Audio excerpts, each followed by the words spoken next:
Bonjour à toutes et tous, dans cette vidéo qui risque d'être un peu plus longue que d'habitude, je vous propose de partir à la découverte d'un certain type de plugin à intégrer de base dans Logic Pro 10, les compresseurs.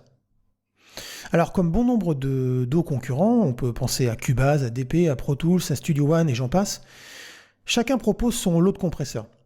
Alors dans Logic, nous avons la chance d'avoir le bundle logiciel le plus complet du marché et autant dire qu'out of the box, personne sur le marché n'en propose autant. Côté compresseur, Apple nous a gâtés. D'ailleurs, il y a quelques versions de cela, je crois, si ma mémoire est bonne, que c'était sur la version 10.1, que l'équipe de développement d'Apple en avait profité pour renouveler, bonifier et même proposer de nouveaux compresseurs.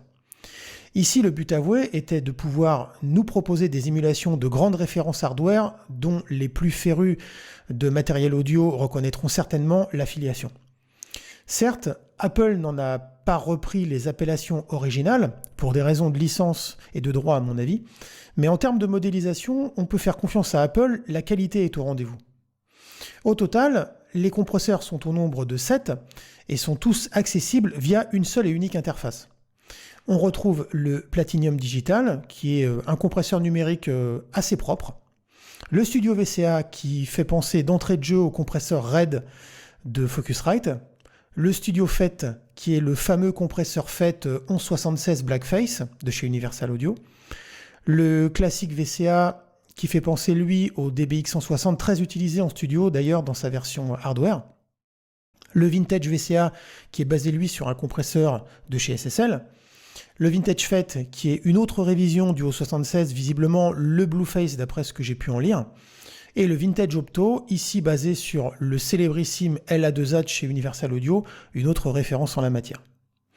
Alors, comme n'importe quel outil, avant de s'en servir, il faut tout d'abord savoir à quelle utilisation ils sont utilisés.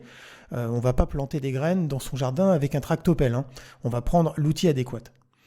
Même si aucune restriction n'est faite, quel que soit l'outil utilisé, je vais ici vous parler des usages qu'en font de façon générale les ingé-sons.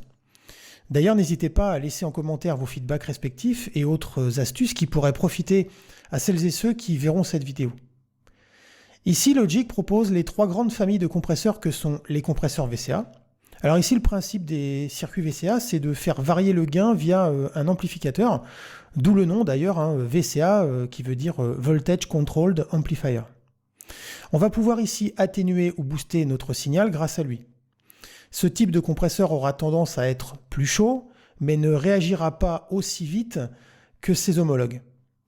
On les utilisera sur une voix, sur des cordes, une basse, une guitare acoustique, etc.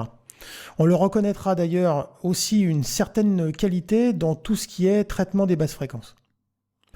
Les compresseurs FET, alors ici il s'agit d'un circuit à effet de champ qui va servir à booster le signal. On l'utilisera via une résistance qui, pour parvenir à nos fins, en termes de traitement, vous permettra d'obtenir un peu plus de détails dans tout ce qui contiendra beaucoup de transitoires.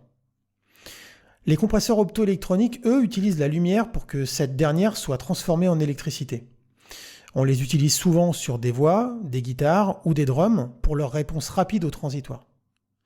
Ici, je vous ai énoncé des généralités, mais rien ne vous empêche encore une fois d'expérimenter et de vous faire d'ailleurs votre propre idée. Voilà pour cette première partie concernant les compresseurs proposés dans Logic, en attendant la sortie prochaine du second volet que je suis en train de préparer et qui lui ira plus du côté pratique avec quelques exemples audio. J'espère que cette vidéo vous aura plu et je vous dis à très bientôt pour un nouveau tuto.